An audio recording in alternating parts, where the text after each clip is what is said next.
Hi කොහොමද යාළුවනේ? ඔයාලා හැමෝම හොඳින් ඉන්නවා කියලා මම හිතනවා.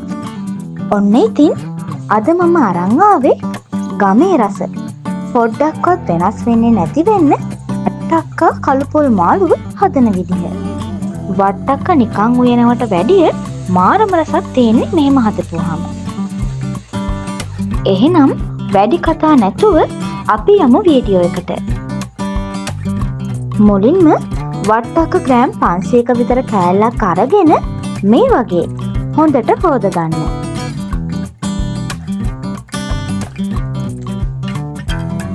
හොදගෙන ඉවර වෙලා වට්ටක්ක කෑල්ලේ මැද හරියයි උඩ කෑල්ලයි මේ වගේ අයින් කරලා පොඩි කෑලි වලට කපා ගන්න ඕනේ.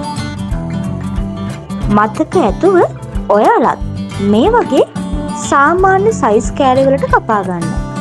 එතකොට අපිට මේක හදාගන්න ගොඩාක් ලේසියි.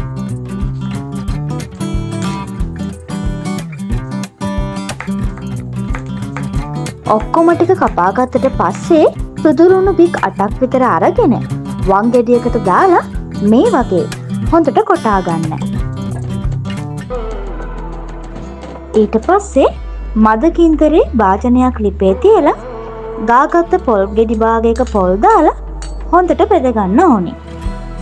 ඔයාලා මේක මද කින්දරේම බෙද ගන්න. මොකද පොල් ටික ඕනාවට වඩා කර වුණොත් අපිට කළු පොල් මාළුවේ නියම රස ගන්න බැරි වෙනවා. විනාඩි 7-8ක් ගියාම පොල් ටික මෙන්න මේ වගේ පාටකට හැරෙනවා. එතකොට ඔයාලා ලිපෙන් අයින් කරගෙන වෙනම භාජනයකට බැදගත්තු පොල් ටික දාගන්න. නැත්නම් භාජනයේ රත් වෙලා නිසා ලිපෙන් අයින් කරාට පොල් ටික කළු වෙන්න පුළුවන්. ඊළඟට බැදගත්ත පොල් ටික වම් ගෙඩියකට දාලා මේ වගේ හොඳට කොටා ගන්න. ඊළඟට අපි කපාගත්ත වට්ටක්ක කෑලි ටික මේ වගේ භාජනයකට දාලා මද කින්දරේ ලිපේ තියාගන්න. ඊට පස්සේ ඒකට 3-5 තේ හැඳි භාගයක්, මිරිස් කුඩු තේ හැඳි භාගයක්, කහ කුඩු තේ හැඳි කාලක්, ගම්මිරිස් කුඩු තේ හැඳි භාගයක්, අබ කුඩු තේ හැඳි කාලක්, ලුණු කුඩු තේ හැඳි භාගයක්, ඒ වගේම කරපිංචා ඉත්තක්, පොඩි රම්පේ කෑලි 3ක්, කපාගත්ත ලොකු ලුණු ගෙඩි භාගයක්, සුදුරුණු බික් 8ක් කපාගත්ත අමු මිරිස් කරල් 2ක් දාලා ඒ ගමන්ම පොල් ගෙඩියක දිය කිරිත් දාගන්න ඕනේ. ඊට පස්සේ ඔක්කොම ටික මේ වගේ හොඳට කවලම් කරගන්න.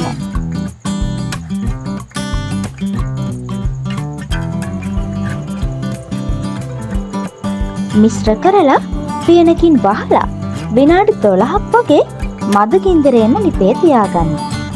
ඔයාලා විනාඩි 12 අතරතුර විනාඩි 5කට විතර පස්සේ පියන ඇරලා පොඩ්ඩක් මිශ්‍ර කරලා ආයෙත් වහලා තියන්න.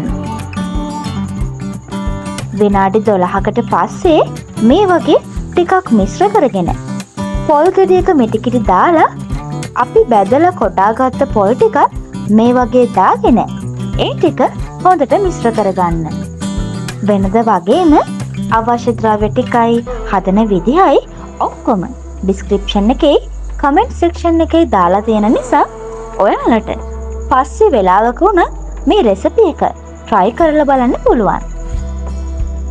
මිශ්‍ර කරගෙන ආයෙත් පාරක් පියනෙන් වහලා විනාඩි 4ක් ලිපේ තියෙන්න දෙන්න.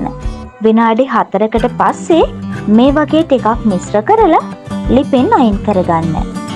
එහෙනම් ඔයාලත් ආයේ වට්ටක්ක හදනකොට මෙහෙම හදලා බලලා අපිටත් කියන්න.